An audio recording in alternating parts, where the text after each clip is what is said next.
Le thème que je vous propose ce soir, c'est celui de la terre promise, du concept de la terre promise au sionisme politique et à la création de l'État d'Israël. Je commencerai par une réflexion, somme toute naïve.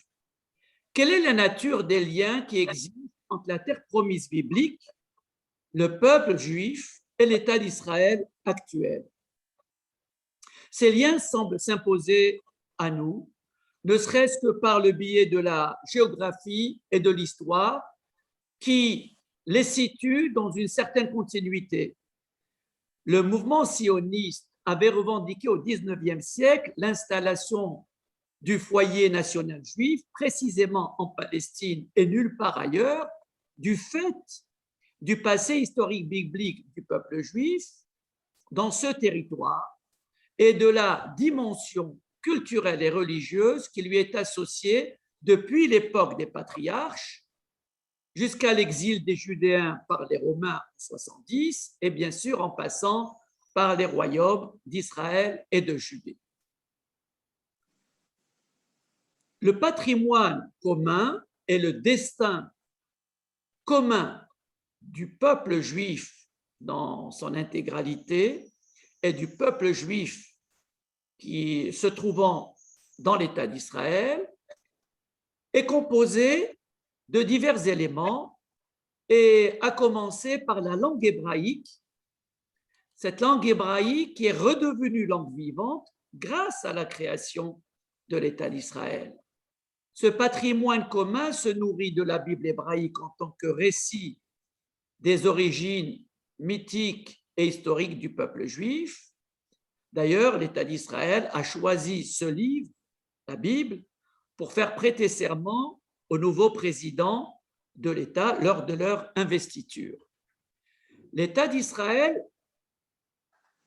a donc fait suite à une histoire post-biblique tourmentée de la diaspora juive qui a vécu en exil près de 2 millénaires dans des pays d'accueil plus ou moins tolérants à leur égard, en Orient et en Occident, en terre chrétienne et en terre d'islam, jusqu'à la création de l'État d'Israël, avec une mention particulière de cette histoire, notamment la tragédie de la Shoah, dans l'histoire récente. Mais, outre l'histoire et la géographie, l'État d'Israël a fait sienne des valeurs éthiques du peuple antique d'Israël qui était celle de tzedaka ou mishpat, bienveillance et justice, qui revenait comme un leitmotiv dans la bouche de tous les prophètes d'Israël et qui est apparu dans la Bible pour caractériser la personnalité du patriarche Abraham. De manière plus concrète, l'État d'Israël a choisi dès sa création comme jour de repos hebdomadaire le samedi et non pas le dimanche ou le vendredi, parce qu'il correspond au Shabbat biblique, et il a choisi comme jour férié les jours des solennités bibliques du calendrier hébraïque. Sur le plan culturel, le peuple juif d'Israël se reconnaît dans les références littéraires et philosophiques juives antiques constituées par la tradition orale, et aussi il se reconnaît dans des ouvrages des auteurs juifs médiévaux tels que Rashi, Maïmonide, Nachmanide, Gershonide qui vivaient en Provence. Ces textes sont d'ailleurs présents en bonne place dans l'enseignement délivré dans les universités israéliennes au même titre que la littérature israélienne contemporaine. Enfin, et ce n'est pas l'aspect le moins important, le peuple juif de l'État d'Israël a foi dans un avenir qui se décline dans la tradition juive sous le nom de messianisme, un terme d'origine biblique qui admet certes diverses interprétations, mais qui s'est concrétisé déjà en partie par la création même de l'État d'Israël, un État moderne, prospère et démocratique, en pointe dans divers domaines industriels, agricoles, après à peine 70 ans d'existence.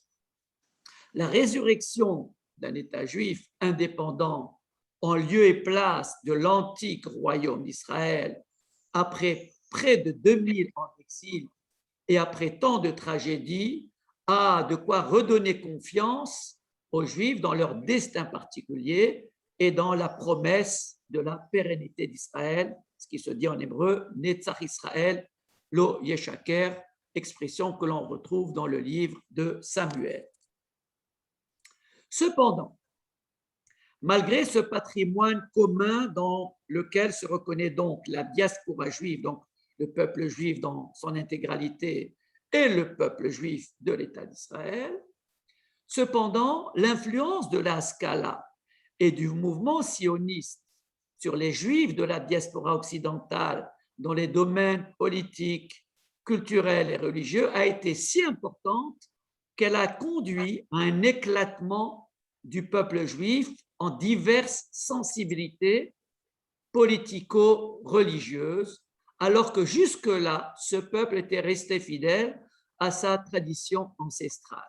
C'est ainsi que la population de l'État d'Israël, qui s'est constituée à partir du rassemblement des exilés venus de 200 pays, de 102 pays différents d'Orient et d'Occident lors de la création, cette population était nécessairement hétéroclite sur le plan culturel. Et donc, le défi qui était lancé aux dirigeants de ce pays depuis sa création et jusqu'au jour d'aujourd'hui, c'est celui de créer un État-nation. Un État-nation qui repose, selon les termes d'Ernest Renan, le fondateur même du positivisme et de ce qu'on appelle aujourd'hui l'État-nation. Cet État-nation est fondé sur la possession, et là je reprends la formulation même d'Ernest Renan, la possession en commun d'un riche legs de souvenirs et le désir de vivre ensemble, la volonté de continuer à faire valoir cet héritage qu'on a reçu indivise. Mais l'héritage juif est diversement interprété par les Juifs eux-mêmes. Schématiquement, il existe deux manières de le concevoir. La première consiste dans l'approche traditionnelle du judaïsme qui a prévalu jusqu'au XVIIe siècle. La seconde a été inspirée par la Haskalah sous l'influence des Lumières, et cette conception se veut moderne et progressiste. Le désir de vivre ensemble est lui aussi soumis à deux conceptions divergentes du judaïsme. La première est fondée sur l'observance des lois de la Torah et l'espérance en la réalisation des promesses bibliques. Quant à la seconde, elle conçoit le judaïsme comme un humanisme universel particulier, c'est-à-dire un humanisme teinté de folklore et de traditions culturelles juives, à l'image de celui qu'on observe chez les nations sécularisées de tradition chrétienne. Certains ont désigné ce judaïsme, ce second judaïsme, comme étant une judéité humaniste. C'est d'ailleurs le titre d'un des livres de Léon Nizan, le père d'Israël Nizan, que nous connaissons à Strasbourg. Donc, à l'instar du judaïsme diasporique, le peuple juif qui réside actuellement en terre d'Israël est tiraillé entre ces deux tendances, l'une conservatrice et l'autre réputée progressiste, aussi bien du point de vue religieux que d'un point de vue politique. Le propre des textes bibliques, comme celui de tous les grands textes, consiste à éveiller par leur intelligence l'esprit de leurs lecteurs sur le plan intellectuel et moral et à les amener à affronter les questions de leur époque avec davantage de hauteur et de recul. C'est ainsi qu'en revisitant les textes relatifs à la réalisation de la promesse de la terre de Canaan faite au peuple d'Israël dans la Bible, nous arriverons peut-être à cerner plus aisément les forces d'inertie et les espérances de la nation juive actuelle, puisque les hommes sont traversés par les mêmes doutes et par les mêmes résistances, même si bien sûr le contexte politico-culturel qui est le nôtre aujourd'hui est absolument différent de celui de l'époque biblique.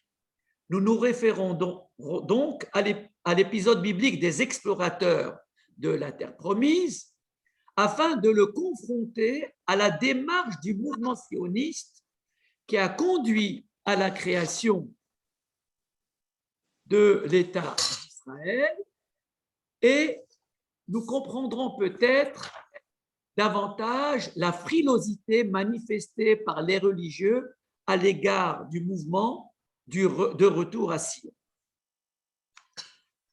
La promesse de la terre est récurrente au sein du récit biblique. Sa réalisation y est présentée comme le couronnement, l'ultime récompense du destin historique du peuple hébreu. Cela a été vrai jusqu'à ce qu'un événement improbable soit venu transformer ce rêve en cauchemar et jeter le trouble dans l'esprit de ses destinataires potentiels, c'est-à-dire les Hébreux, les sortants d'Égypte. Il s'agit là de l'épisode des explorateurs. Contre toute attente, le peuple d'Israël refuse d'entrer en terre promise après le compte-rendu effrayant qu'ont dressé les explorateurs après leur retour de leur mission de prospection sur le terrain qui avait duré 40 jours. Cette péripétie va constituer un tournant capital dans le parcours historique du peuple hébreu. Toute la génération des plus de 20 ans des sortants d'Égypte a été en effet condamnée à vivre 40 années d'errance dans le désert du Sinaï et même à y mourir. Cette faute, la faute des explorateurs, a été plus lourdement punie que celle du veau d'or qui, elle, a été en définitive quasi pardonnée. La gravité de cette sanction, donc de l'errance dans le désert, s'explique par l'état d'esprit du peuple à ce moment-là et par la suspicion latente manifestée quant à la réalisation de la promesse divine. D'ailleurs, Moïse leur dira explicitement jusqu'à quand ce peuple va me mettre en colère, jusqu'à quand il n'aura pas confiance en moi. Néanmoins, le point précis où s'opère le fléchissement dans cette confiance mérite qu'on s'y arrête. Plusieurs lectures sont proposées par les commentateurs de la Bible pour expliquer cette résistance à la promesse divine.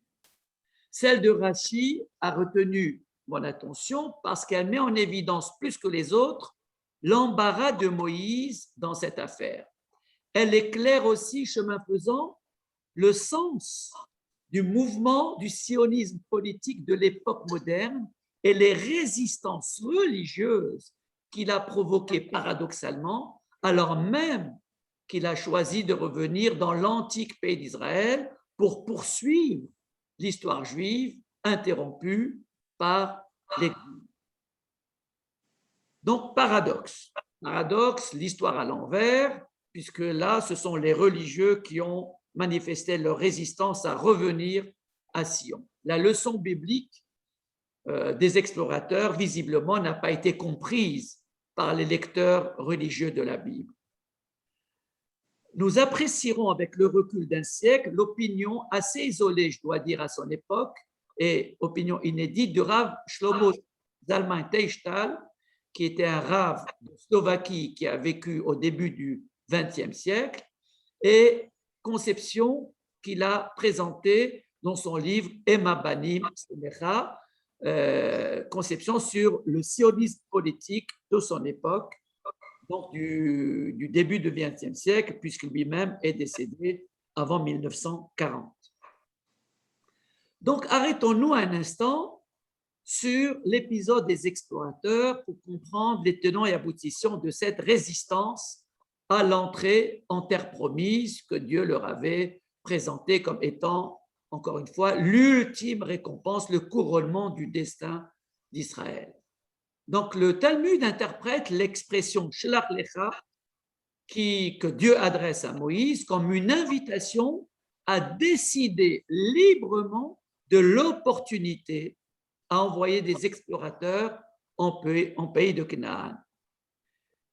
Le Talmud nous écarte donc de l'idée d'un envoi qui aurait été ordonné par Dieu, qui constitue pourtant le sens du verbe shelach qui était décliné à l'impératif. Donc le Talmud choisit de laisser l'initiative de l'envoi des explorateurs à Moïse, contrairement à l'impératif du verbe shelach qui semble indiquer l'ordre d'envoyer ces explorateurs. Pourquoi Rachi feint-il d'ignorer l'impératif de shelach en faisant passer le lecha, puisque c'est le lecha que Rachi interprète comme étant l'optatif, c'est à toi que revient l'initiative, il traduit ça selon toi.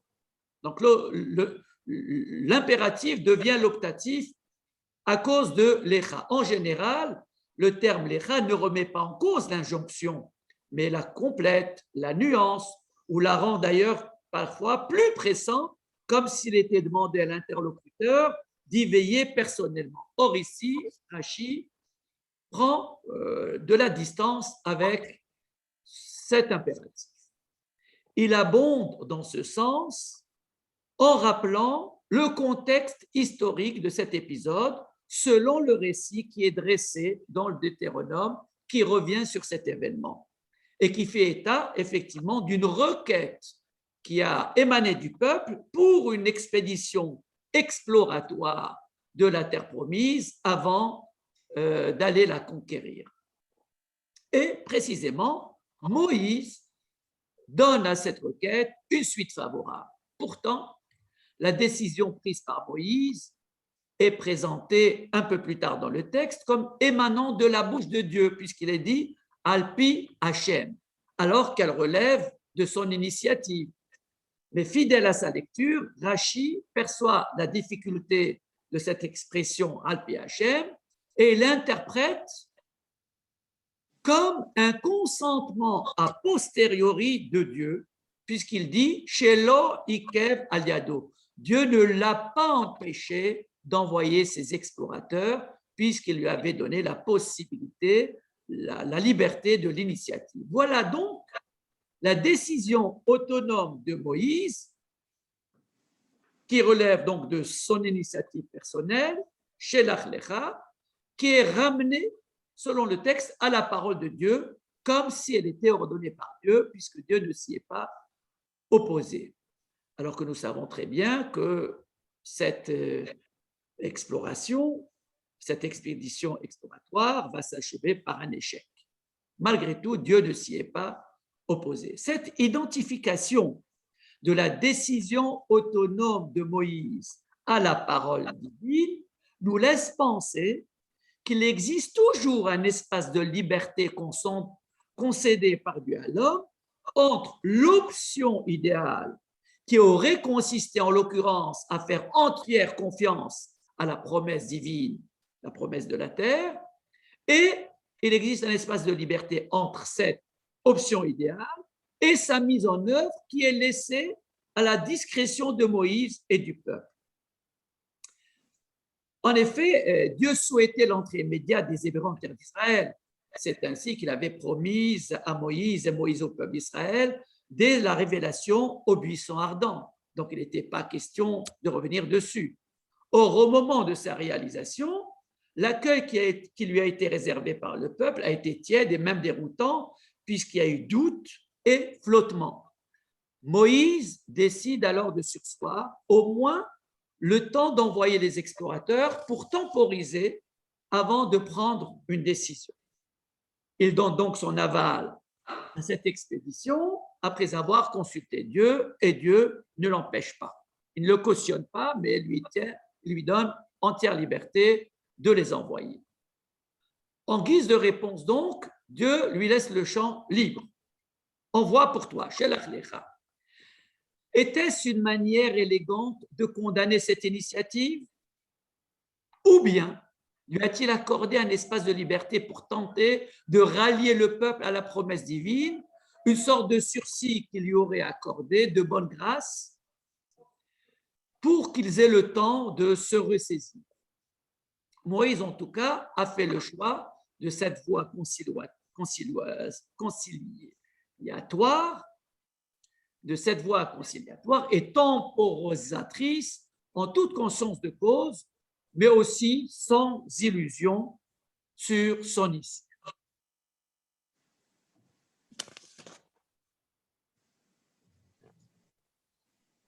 Des indices significatifs nous laissent penser et préfigurer que cette expédition exploratoire allait constituer un tournant de l'histoire du peuple hébreu et allait se solder par un échec.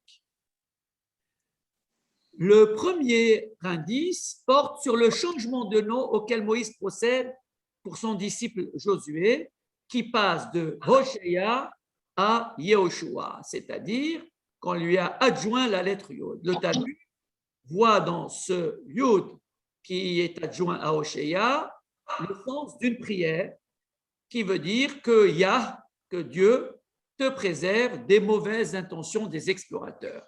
Donc, Moïse avait pleine conscience qu'effectivement, cette expédition allait tourner à l'échec et il voulait en préserver son disciple. En tout cas, au moins le mettre en garde.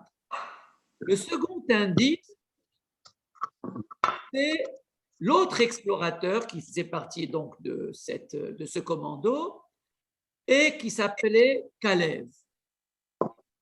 Caleb, lui aussi, avait pressenti les intentions belliqueuses de ses collègues et il se rend à Hébron pour prier auprès du caveau des patriarches afin qu'il soit bien inspiré.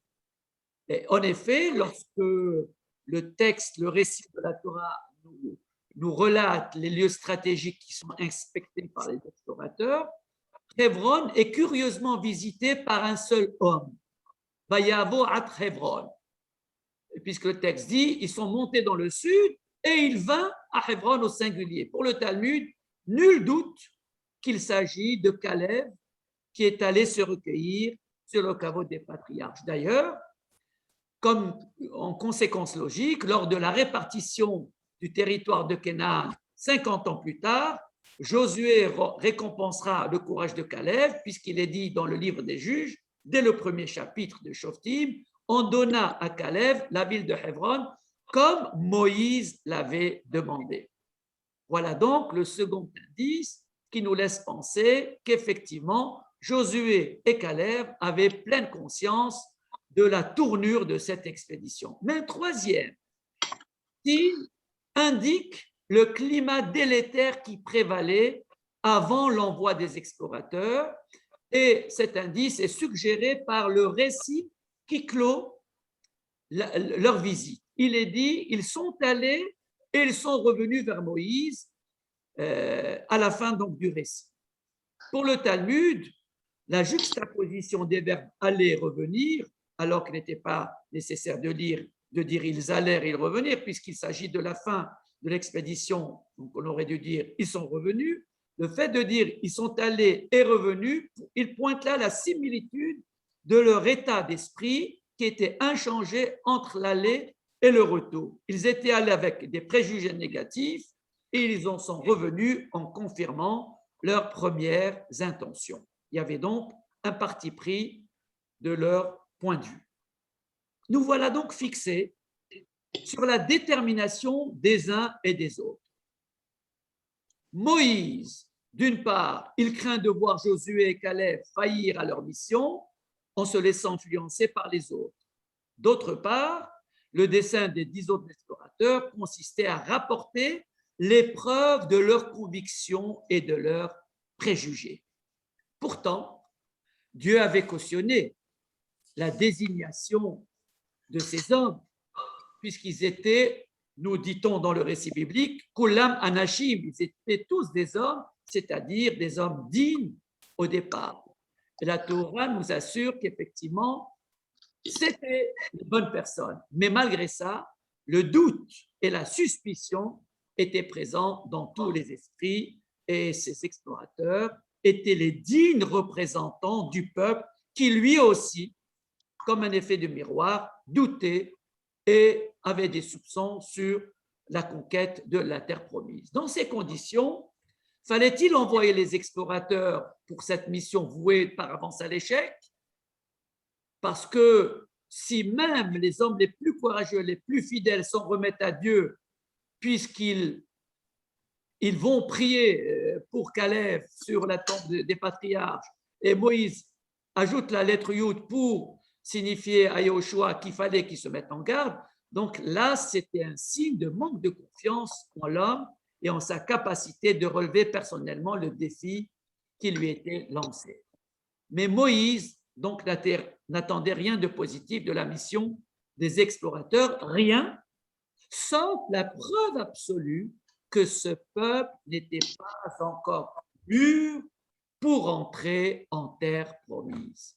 Pour ce faire, il fallait que l'exploration ait lieu et que le peuple, conforté par le compte-rendu des explorateurs, révèle par son refus son vrai visage, c'est-à-dire son incapacité effective d'accéder à la terre promise par manque de confiance en Dieu. Cette mission s'opposait donc formellement à la promesse divine qui condamnait par avance toute exploration préalable, mais elle était nécessaire pour que Moïse et Dieu attestent et la preuve qu'effectivement, ce peuple n'était pas prêt à y entrer. Voilà donc la transgression de la parole divine cautionnée par Dieu lui-même, présente pour entériner au vu et au su de tous le refus du peuple d'entrer en terre promise. Et la conséquence logique, c'est l'errance du peuple dans le désert durant 40 ans. Ce sera la nouvelle génération des moins de 20 ans parmi les sortants d'Égypte qui entrera et qui entamera la conquête de ce pays sous la férule de Josué et de Caleb. Venons-en maintenant à l'opinion adoptée par Rav Teishtal sur le projet sioniste et la thèse qu'il propose pour expliquer l'attitude paradoxale et frileuse des religieux vis-à-vis de ce mouvement, puisque les religieux s'y étaient opposés.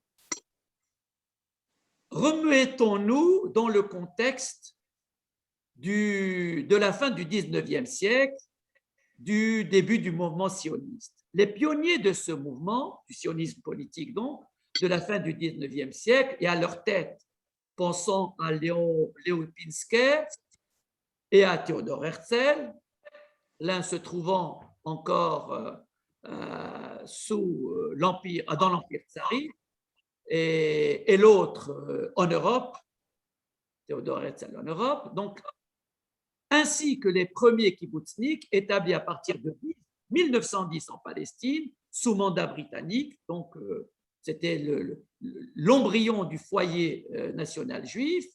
Ils étaient pour la plupart d'entre eux agnostiques, voire athées. Les hommes de foi qui les avaient rejoints étaient très peu nombreux. Pourtant, Tzion a toujours été au centre des prières quotidiennes et des traditions juives les plus populaires et les plus mystiques. Les juifs religieux auraient dû donc se sentir naturellement et au premier chef concernés par le retour en terre promise. À leur décharge, il convient de relever que la vision que les idéologues sionistes ont présentée à leurs coreligionnaires pour justifier le retour à Sion n'avait pas intégré la dimension spirituelle de ce retour dans leur projet, sans doute par manque de sensibilité et de conviction religieuse. De ce fait, les religions sont restées en retrait et n'ont pas souhaité se rallier à temps en apportant leur contribution, ne serait-ce que pour sanctifier un tant soit peu ce mouvement de l'intérieur par leur présence. Ils sont restés en marge de ces retours à Sion et de l'histoire de cette époque. Pour les sionistes laïcs, ce mouvement s'imposait pour des raisons politiques qui relevaient essentiellement de l'antisémitisme mêlé à de l'antijudaïsme auquel ils se heurtaient en permanence et qui, en plus de son effet discriminatoire latent, se manifestait par des actes de violence périodiques à leur encontre. Les violences politico-religieuses contre les Juifs n'étaient pas nouvelles. Elles ont existé de tout temps. Déjà, depuis l'émergence du christianisme à ses tout débuts, en 38, en plus 38, des émeutes anti-juives avaient eu lieu à Alexandrie, où se trouvaient beaucoup de juifs, par les proto-chrétiens. Elles ont connu une recrudescence en Europe avec les croisades au XIe siècle, puis en Espagne musulmane, puis en Espagne chrétienne lors de l'Inquisition, et elles se sont poursuivies par des centaines de pogroms en Europe de l'Est et dans l'Empire russe, le plus connu d'entre eux étant le pogrom de Kitchinev qui a eu lieu en avril 1903.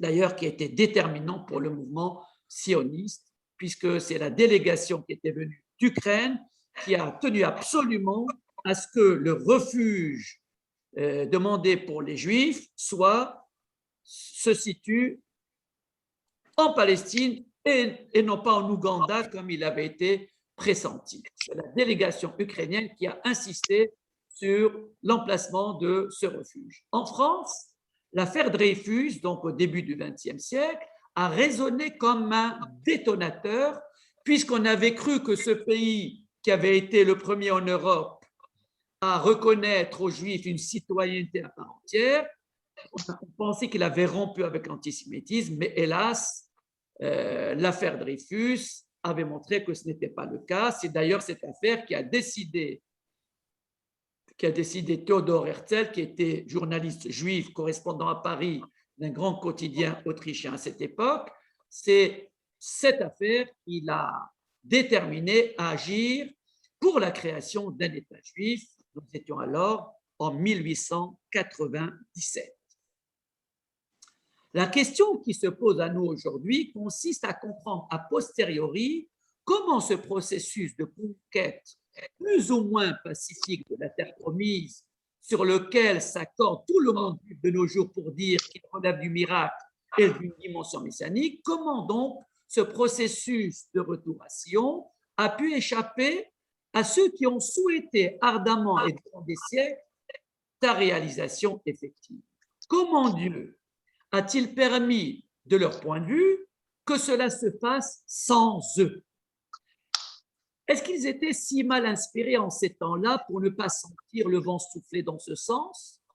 Ou bien est-ce qu'ils étaient si méfiants et encore échaudés par les tragiques épisodes des faux messies qui ont émaillé l'histoire juive pour ne pas croire dans le succès de cette entreprise qui allait enfin rétablir le lien entre le nouvel État à créer et l'histoire ancestrale du peuple juif? Et dans ce cas, force est de constater que ces religieux qui se sont abstenus de se rallier à eux ont eu tort de rester sur l'image légendaire et idyllique du Messie indigent chevauchant un âne, Ani Rocheba Alahamo, qu'on retrouve dans le livre de Zacharie, chapitre 9, verset 9, parce que ce Messie, c'était du sang neuf précisément, qui allait changer la face du monde, et ce Messie qui devait faire la loi par le souffle de ses lèvres, comme il est mentionné dans le livre d'Isaïe, chapitre 11, Berouach Piv. Il allait par le souffle de la bouche changer la loi. Est-ce que ces religieux sont restés sur cette image idyllique, légendaire, d'un Messie qui viendrait comme ça changer la donne politique et religieuse du monde?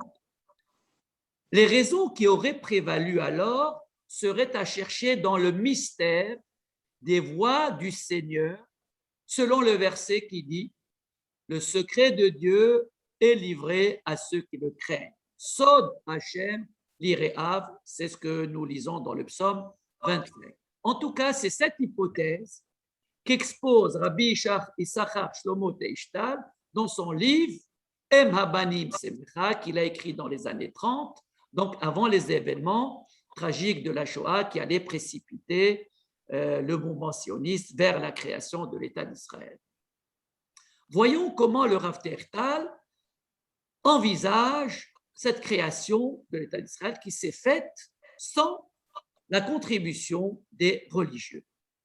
Donc la question qui s'est posée à ce maître et à ses pairs durant la première moitié du XXe siècle portait donc sur l'attitude à avoir par rapport au mouvement du sionisme politique dont le projet était soutenu en grande partie par des juifs laïcs, athées ou agnostiques. Pour certains orthodoxes, c'était une entreprise condamnable parce que profanatrice de la sainteté liée à ce pays. Il fallait donc ne pas s'y rallier. Pour les autres, et Rav et Sarah Ishtal en faisaient partie, la volonté divine peut se réaliser par l'intermédiaire de gens impies à leur insu. C'est-à-dire que la résurrection nationale pouvait passer par eux, et ils justifient cet itinéraire bis donc du chemin vers le retour à Sion par la théorie de la Sainte Ruse développée dans le Zohar et dans la Kabbale lourianique. Et voici les conclusions qu'il en tire par rapport au sionisme politique. Je lis in extenso un petit extrait donc dans son livre Emma Balit Sedecha, qui a été publié en 1943 et qui a été traduit en français il y a à peu près 5 ans. Il écrit: il est impossible qu'une grande chose dans le domaine du sacré ne procède par le biais d'une transgression. La lumière du Messie, parce qu'elle est sublime, ne pouvait procéder ici-bas si ce n'est par le biais d'enveloppes hideuses afin de s'infiltrer à la dérobée à cause des accusateurs de Satan. Parce que la lumière est grande à l'extrême, élevée, très élevée, jusque dans les hauteurs célestes, il était nécessaire de l'obscurcir d'une couverture sans beauté. Et il ajoute: toute grande chose doit sortir de choses profanes, alors elle s'élève et s'exalte au plus haut. Et tout cela vise à tromper les accusateurs pour qu'elle leur arrive à l'improviste. Donc j'espère que vous avez saisi l'idée de la Sainte Ruse. Son analyse n'est pas nouvelle. Elle est simplement appliquée ici au sionisme politique, donc qui a été incarné par des gens laïcs, souvent athées et agnostiques, comme je l'ai dit. Cette analyse est fondée sur un passage talmudique dans le traité Orayot 10a, où l'on fait l'éloge de ce qu'on appelle la faute commise au nom du ciel, Avera Leshem Shamayim. Et on prend comme exemple celui de Tamar, la belle-fille de Juda, avec laquelle il a eu de manière incestueuse 2 enfants, Péretz et Zérach, et de Péretz est né le Messie. Et le deuxième personnage, c'est Yaël, qui, elle aussi, a dû tromper le chef militaire de Canaan, qu'on appelle Sisera, c'est dans le livre des Juges, et elle a commis 7 fautes avec lui pour précisément tromper l'ennemi et faire pratiquer une avéra, l'échelle transgression, dans le but d'honorer le ciel. Dans le même ordre d'idée, Rabbi Yitzhak Luria, dans Arizal, explique que la concession faite par la Torah qui donne la possibilité à un homme de s'unir avec une femme étrangère qui a été prise en captivité, donc sur le terrain des combats, cette union vise l'extraction des étincelles de sainteté prisonnières en cette femme. Et il ajoute que le but de la Sainte Ruse est de faire venir au monde de grands justes par le biais des gentils idolâtres. Et il cite l'exemple du patriarche Abraham, dont le père Terach était un grand prêtre idolâtre. Et d'ailleurs, selon la théorie des réincarnations, on dit que Terach s'est réincarné dans le personnage de Job et son épouse Amtalai, fille de Carnevo, s'est réincarnée dans Dina, la fille de Jacob. Ce ne sont pas les seuls exemples. Il y a aussi l'exemple de Ruth la Moabite. À son sujet, le Talmud dit que les 6 grains d'orge que Boaz lui a remis, dans le texte de Ruth, on parle de 6 grains d'orge, symbolisent en fait les 6 descendants royaux qu'allait engendrer Ruth.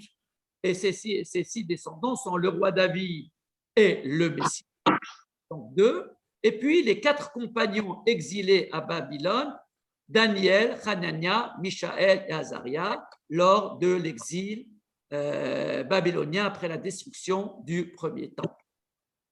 Nous pouvons donc voir comment cette thèse accepte l'idée d'une transgression ou d'un itinéraire dit que l'histoire va emprunter pour réaliser des grandes choses en faisant usage de la Sainte Ruse.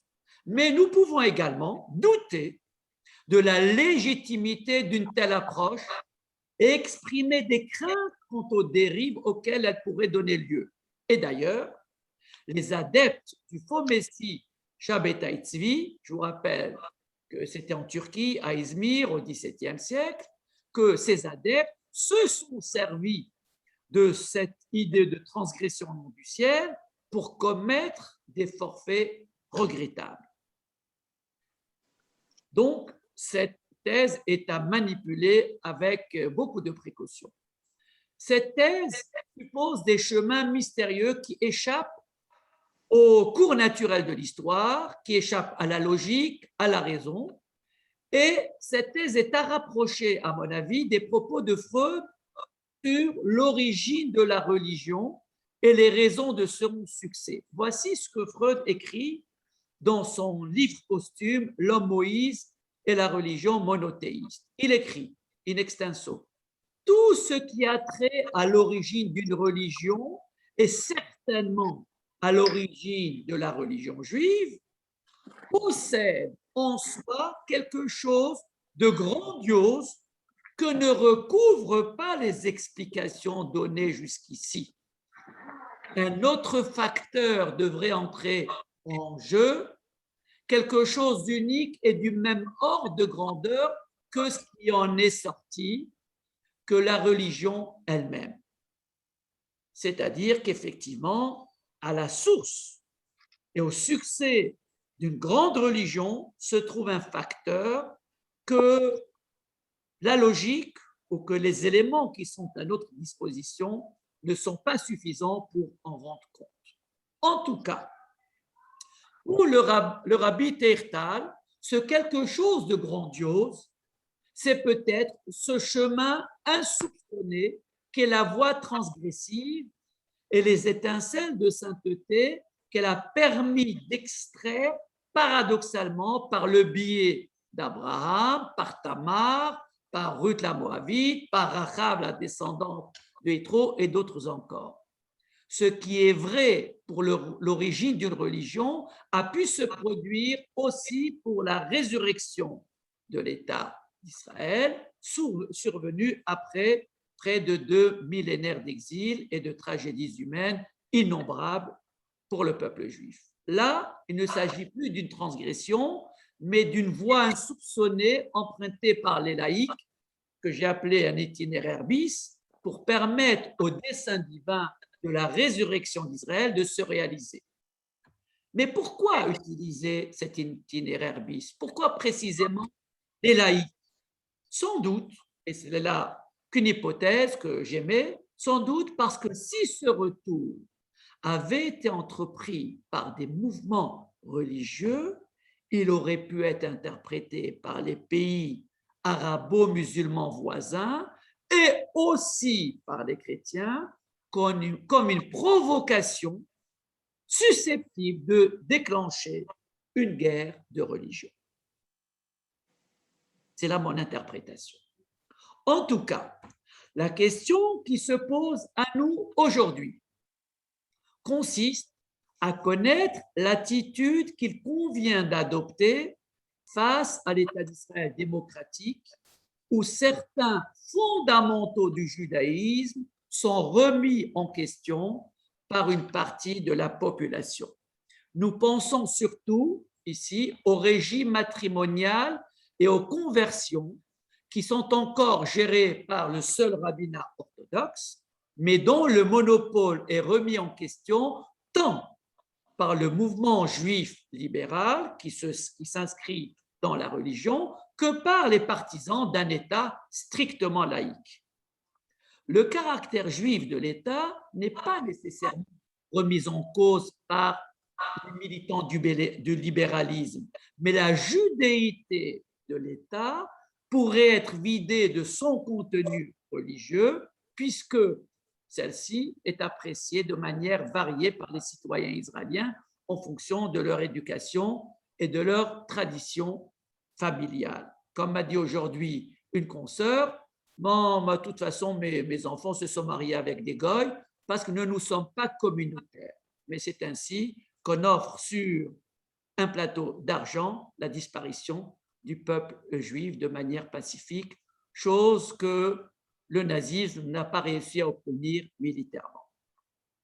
L'initiative de Moïse, je reviens sur cette initiative de Moïse d'envoyer les explorateurs, qui a été formulée par Shelach Lecha, c'est-à-dire Leda Techa, selon ta propre initiative, a pu être compatible avec la volonté divine, Alpi Hachem, car ce qui est en retrait par rapport au projet divin initial a pu être considéré encore comme une expression de la volonté divine à minima.